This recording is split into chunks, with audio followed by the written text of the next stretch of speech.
Sa gitna ng unos, tuloy ang buhay.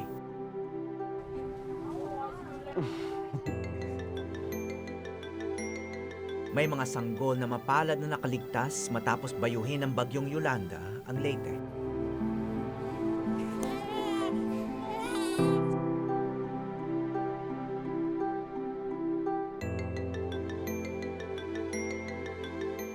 Ngunit marami sa mga binawian ng buhay ay mga bata rin. Sila ay mga biktima hindi lamang ng isang malakas na bagyo, kundi ng ganap na pagbabago ng klima. Nakasalanan ng tao. Lalo na ng mga industriyang nagdudulot ng polusyon sa hangin.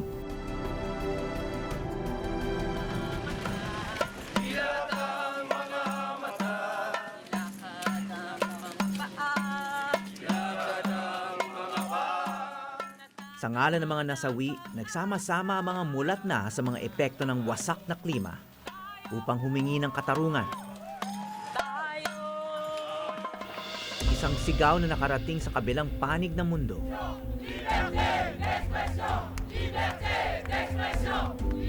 Sa Paris, France.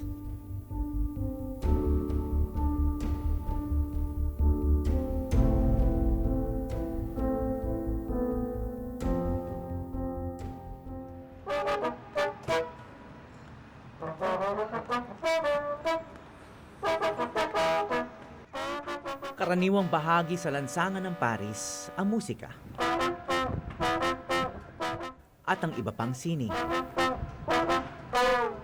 Nitong nakaraang Disyembre, nagpunta rito ang Pilipinong pintor na si A.G. Sanyo. Itong subject mo naman, itong paksa ng iyong mural dito, ano to, sino siya? Ang pinipinta namin ngayon ay si Agit Sustento, isang mabuting kaibigan sa Tacloban. Hinikayat ni A.G. ang mga kapwa artist na tumulong sa pagbuo ng magiging permanenteng mural dito sa Pueng Ephemer, sa tabi ng Canal Saint-Martin, isang kilalang sentro ng sining sa Paris. Isang musikero at tattoo artist si Agit sa Tacloban, Leyte. Saka sa mga palad, isa sila sa mga biktima. Yung buong pamilya niya ay pumanaw nung bagyong Yolanda. Makalipas ang ilang araw, sinaluhan na rin siya doon ng kanyang kapatid na si Yem. Nagpunta sila doon para ipaalala sa mundo ang mga nasawi sa pananalasa ng bagyong Yolanda.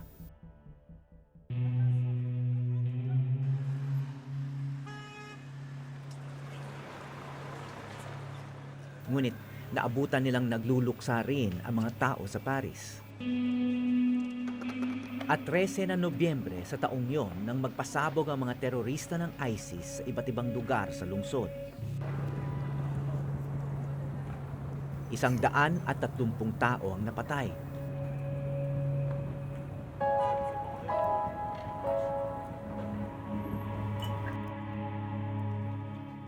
Nangyari ito 2 linggo lang bago ang simula ng isa sa mga pinakamahalagang pagpupulong ng mga bansa sa kasaysayan, ang Conference of Parties o COP21. Nakasalalay dito ang kinabukasan ng planeta.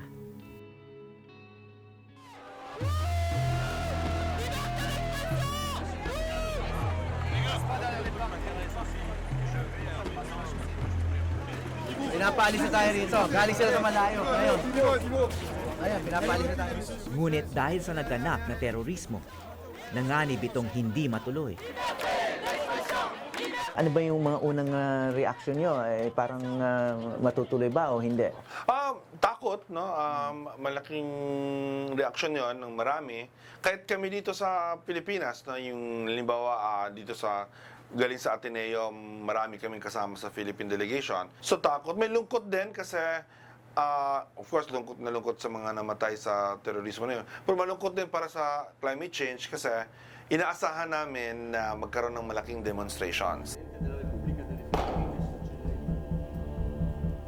2 dekada na ang nakalipas mula nang simulan ang pag-uusap sa pagitan ng mga bansa para hanapan ng solusyon ng pagbabago ng klima o climate change.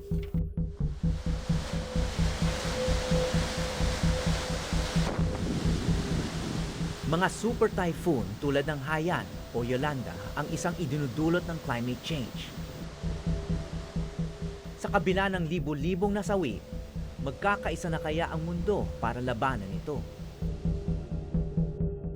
Itong pagpupulong sa Paris ang huli raw na pag-asa ng mundo. At muntik pa itong maudlot dahil sa terorismo. Na merong unintended but positibong resulta ng terorismo dun sa yung ginawang terorismo sa Paris, di ba? Yung mga opisyal galing sa lahat ng bansa, dumating sila sa Paris na meron silang instruction sa kanilang mga pangulo na huwag kang umalis sa Paris na walang kasunduan. Oh, yeah. Ano? Tapos na yung marcha. Isa si Yeb Sanyo sa mga naging negosyador ng Pilipinas ukol sa climate change.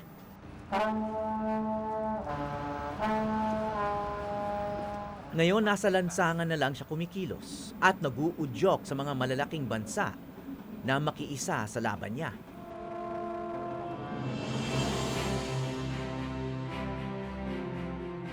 Kasama ang kapatid niyang si AG, naglakad si Yeb mula Roma hanggang Paris sa gitna ng taglamig.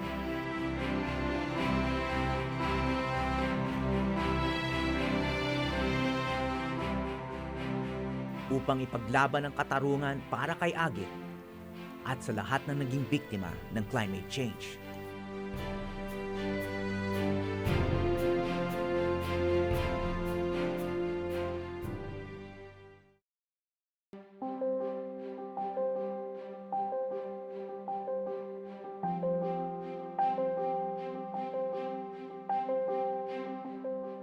Sa laban kontra climate change, may kanya-kanyang paraan.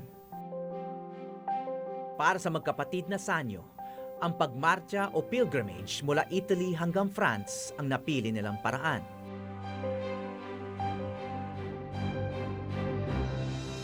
Gusto namin dalhin yung boses ng mga Pilipino at yung laban ng climate justice. Humingi tayo ng hustisya para sa nangyayari sa bansa natin na resulta ng climate change. 1,500 kilometro ang haba ng kanilang nilakad. Umabot ng 59 na araw bago sila nakarating sa Paris. Sa kanilang paglalakbay, minsan nag-iiwan sila ng mga mural bilang paalala. Katulad ng Mama Nature na ito sa Italia, na may mukhang kilalang-kilala ng mga Pilipino.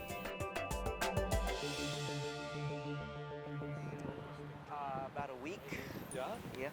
So where are you based, sir? I'm based in outside of Boston in Cambridge, Massachusetts. Ayon kay Peter Fromhoff ng Union of Concerned Scientists sa Amerika, hindi lang malalakas na bagyo ang epekto ng climate change. And what are some of these greatest risks? So we're already seeing that sea levels are rising as the ocean warms, it expands. As sea ice far north and south melts, we're seeing ocean increases. That sea level rise is causing damages, including in the Philippines, the intrusion of salt water into aquifers and affecting people's drinking water. So sea level rise is a big issue, increased severity of storms, extreme heat, all manner of changes that we're really just beginning to see. Nitong Pebrero nagsimula ng maramdaman sa Pilipinas ang isa ring epekto ng pagbabago ng klima. Ang matinding init o El Nino.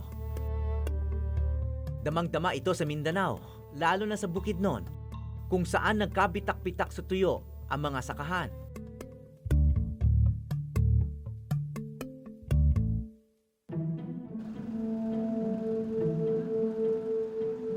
Ang mga bansang tulad natin na pulo-pulo at ang mas maliliit pa ang pinaka-apektado ng climate change. I now give the floor to His Excellency Mr. Benigno Aquino III, President of Philippines.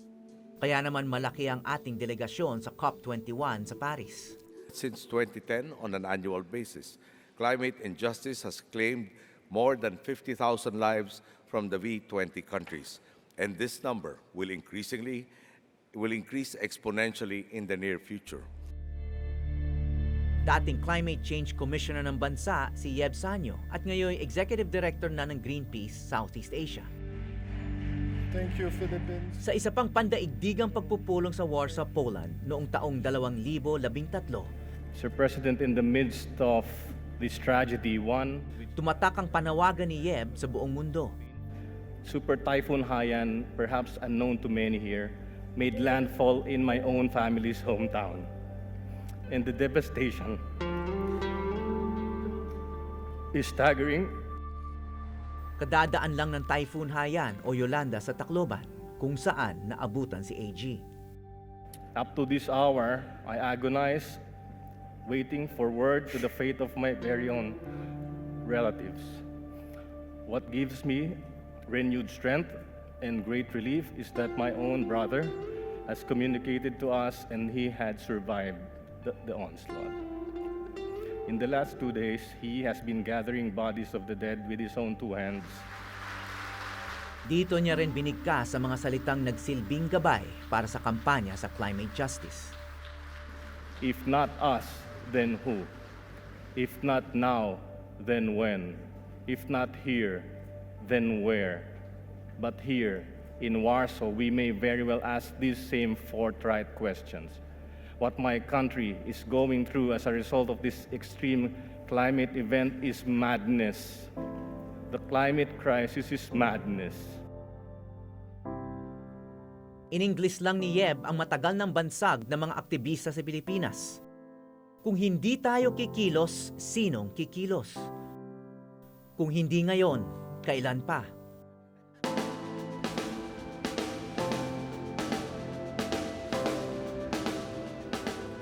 Para kina Yeb at AG, hindi lang mga estatistiko ang mga nasawi dulot ng epekto ng climate change.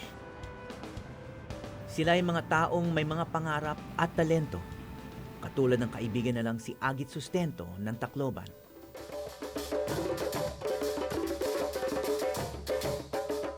Sino nga ba si Agit?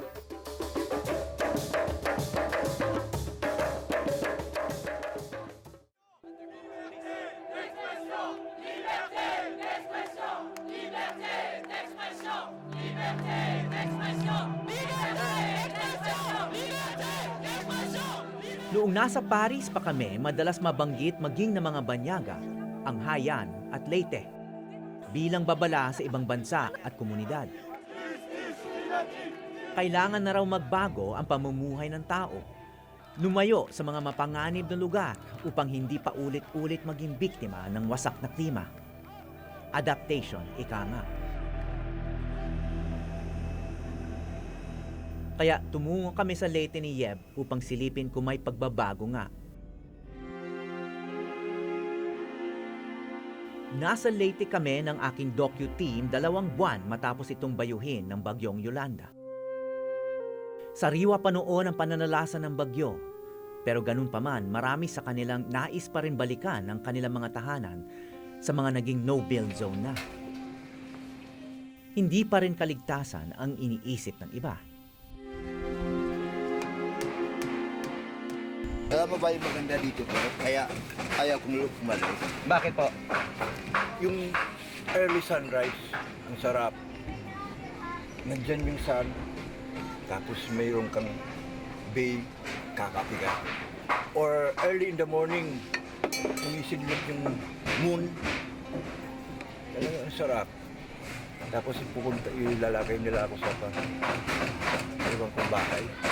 Mamamatay ako siguro. Doon ako mamamatay. Sa aming pagbisita ng Marso ng taong ito, punong-puno ulit ng bahay ang mga no-build zone sa Tacloban, tulad ng sa barangay Anibong. Kung mag-storm surge ulit dito, alam na natin yung posibleng mangyari. Dahil nagsibalik na yung mga residente.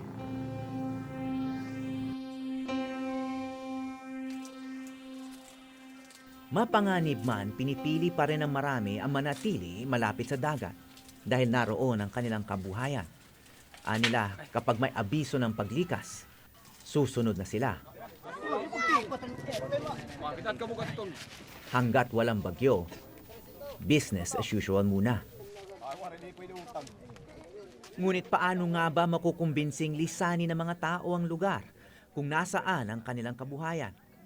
Narinig niyo na ba yung konsepto ng yung climate change o yung pagbabago ng klima? Hindi ko pa na yun, sir. Wala, hindi niyo pa narinig. Yung pagbabago ng klima at yung epekto sa karagatan, yung epekto sa panahon, sa temperatura, wala pa kayong nababalitaan na gano'n? Nababago. Kasi katulad dati, hindi naman ganito eh.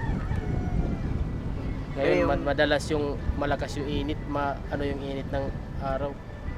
Kayo ba naranasan niyo yung Yolanda rito? Nandito ba kayo noon? Dito kami. Anong naging epekto rito sa inyong komunidad? Malaki. Napakalaki dahil yung mga nyug nawala na yung hindi na nakapag-bunga ng maayos.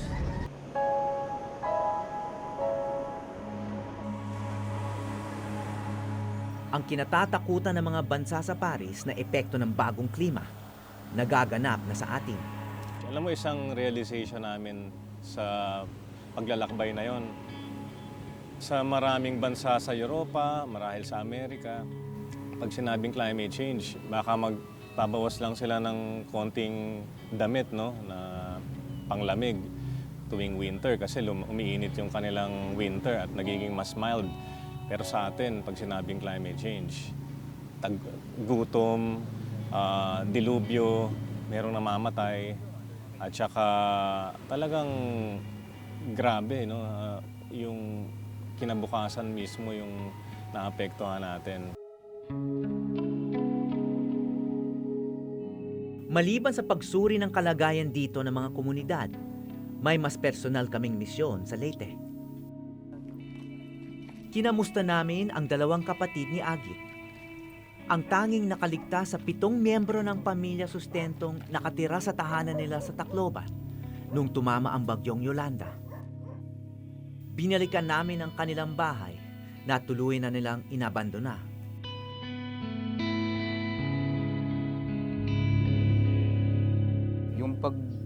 Yung bilis ng pagtaas ng tubig, mga parang may isang malaking alon, tapos hindi na siya bababa.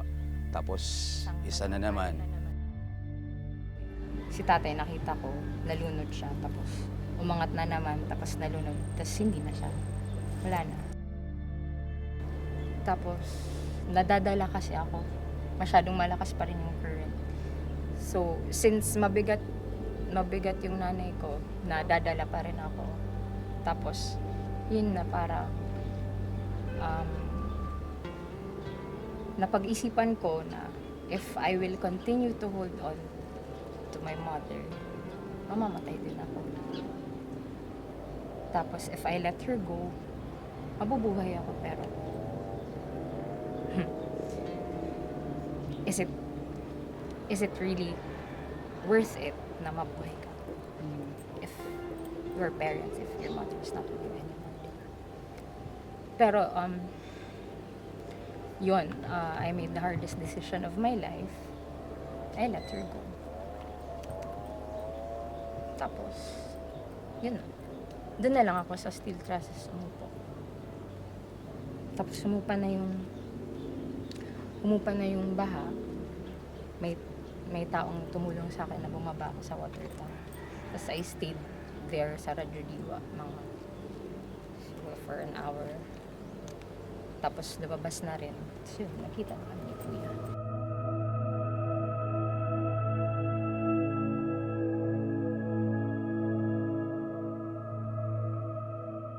Mahigit 6,000 ang namatay sa lupit ng bagyong Yolanda. At sa pagbabago ng klima, tiyak na mauulit pa ang ganito kalalakas na sakuna.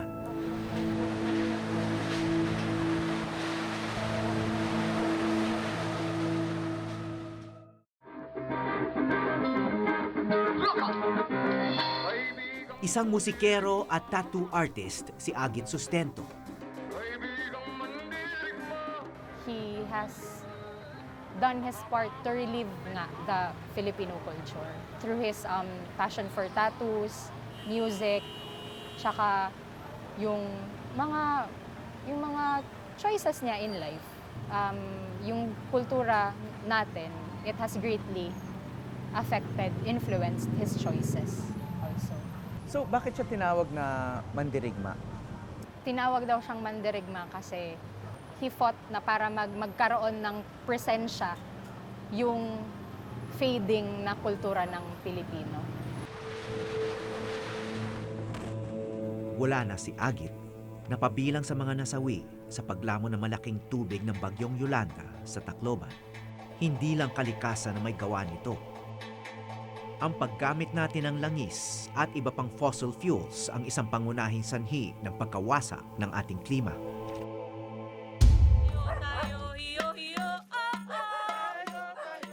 Climate justice ang panawagan ng marami ngayon. Ang panaguti ng mga korporasyon o carbon majors na nagdudulot ng pinakamatinding polusyon sa hangin sa Pilipinas.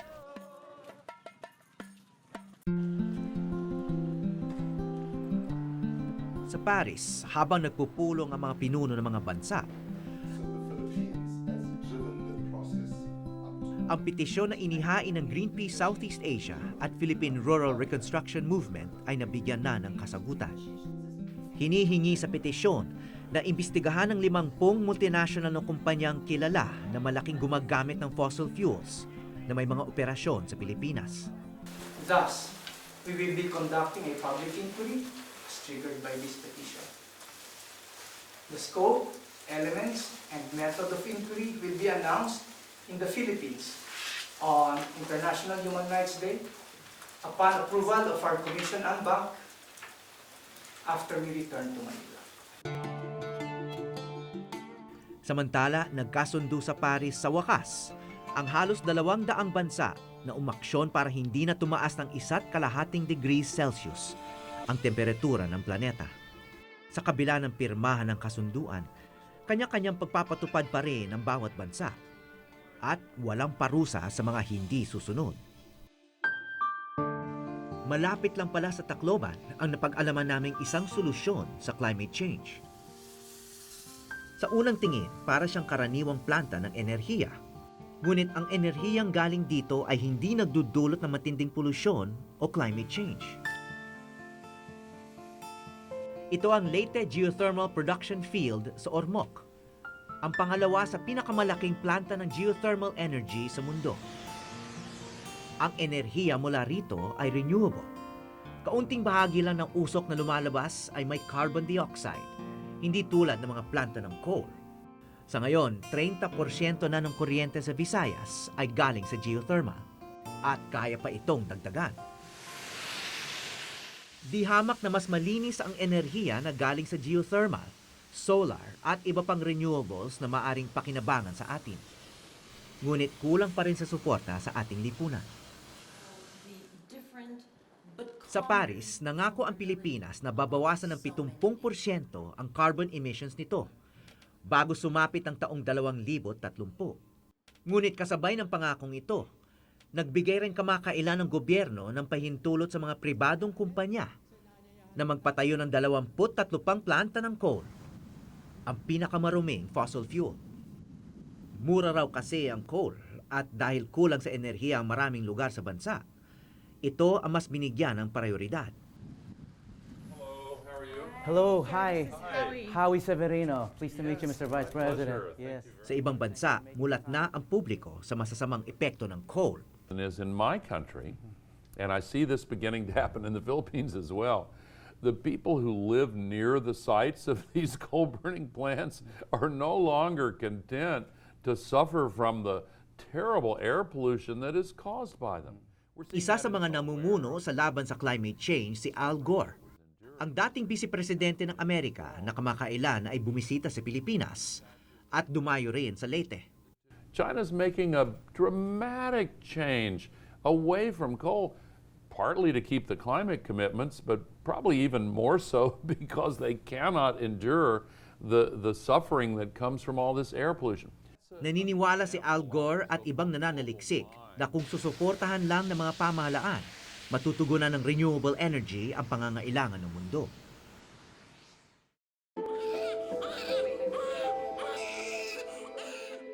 Sa kasunduang ito, nakasalalay ang kinabukasan ng mga inosente. Katulad ng mga sanggol na nakilala namin 2 taon na ang nakalilipas.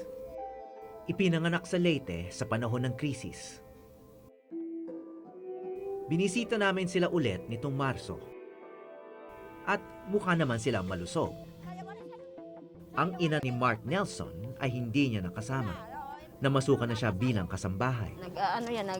Tumutulong yan sa amin. Kung kami, natutulog, siya magtagapag-hakot ng unan. Para rin sa kanila ang ipinapangarap na pagbabago. Maraming paalala sa Leyte ng pinsala na dulot ng climate change na hindi matatawaran ng pera. Bago kami umalis ng Leyte, dinalaw namin ang puntod ni Agit at ng kanyang pamilya na namatay noong 8 ng Nobyembre, taong 2013. Bigyan lang kaming remembrance sa inyo, sa inyong magkapatid. Kailangan din talaga siguro na magkaroon ng muka, ng human face yung climate change. Kasi puro words and letters, kama, pages ang nakikita ng mga diplomat tsaka ng mga pinuno.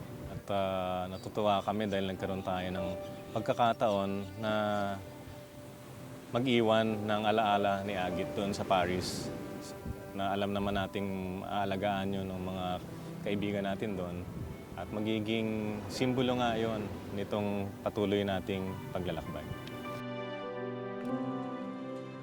Sa pinakamatinding hamon na ikinakaharap ng ating planeta, hindi magtatagumpay kung hindi magkakaisa. Malaking hakbang ang naganap sa Paris, ngunit malayo pa ang lalakbayin. Sa isang pandaigdigang pakikibaka, may mga lider na uusbong. At may mga martir na patuloy na magbibigay ng inspirasyon. Mula sa Paris at Leyte, ako si Howie Severino at ito ang Eyewitness.